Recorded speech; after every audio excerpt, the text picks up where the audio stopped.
So, what exactly is a CPU? You've probably seen one, or at least heard of one before. Whether you be finding a bot in a game that calls the bot CPU player, or write a program that has to do calculations, or if you started up your computer in general, you have experienced what the CPU actually does. So again, what is a CPU? Well, the CPU, or Central Processing Unit, or just simply the processor, literally does what it sounds like it's supposed to do. It processes calculations and programs and carries out commands that are told to it from the RAM of the computer. In layman's terms, it's the brains of the computer. Without the CPU, your computer wouldn't be able to do anything it can today. It couldn't run any programs, you couldn't operate anything on it. It would literally be an electronic paperweight. Well, Bryce, that's all good and whatever, but how does this processor work?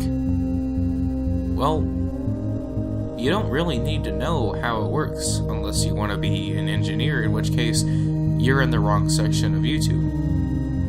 Just know that it does calculations, and you should consider which CPU you need in order to do the things you want it to do. A quick side note, when choosing a CPU and a graphics card, which we'll talk about what those are in depth in another video, it's important to note that some games are wired up differently than others. Some are processor heavy, while others hardly use the CPU at all. You can decide what is best for you by looking at these three key elements. The first one that most people seem to be the most concerned about is how many cores the CPU has. The basics of CPU cores is the more you have, the easier it will be for your PC to do calculations. So more cores equates to a faster computer. I've found that the best optimal core numbers is 4. That is the base clock for the Intel i7 processors.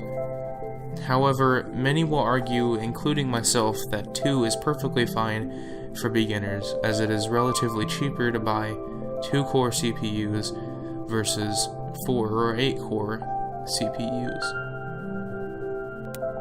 Another element people look for are the clock speeds. A clock speed is how many tasks the CPU can perform per second. So say your CPU can perform one command within 1 second. Well, then your CPU's clock speed would be 1 Hz, which is the measurement for commands per second. So if you have a CPU with 3.0 gigahertz, then your CPU can perform 3 billion commands per second. The last has to do with the CPU's connection to the motherboard, which we'll be looking at a motherboard video in the next video.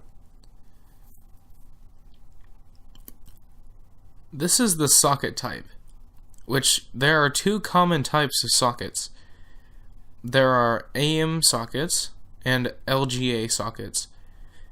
AM sockets are used by AMD, and LGA are used by Intel.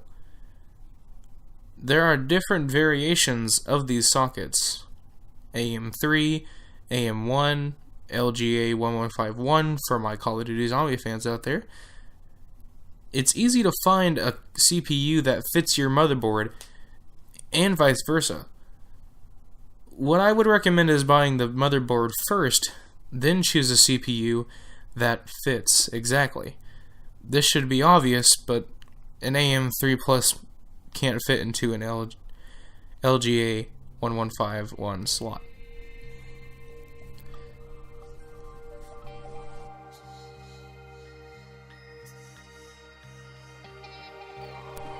Alright guys, thank you for watching this video. If you found it helpful, please give it a like and pass this on to a friend if they're looking to build a PC as well. The next episode will be on motherboards, and if you thought something was confusing, please let me know in the comments. If you want to know a little bit more about the CPU, feel free to ask. I might be able to get to your question. If not, please like, share, and subscribe for more content when it comes out. And yeah, if you guys like the way that this video looks, and if you want me to make more videos like this, or if you would rather me have my face on camera, please type in the comment section which one you prefer.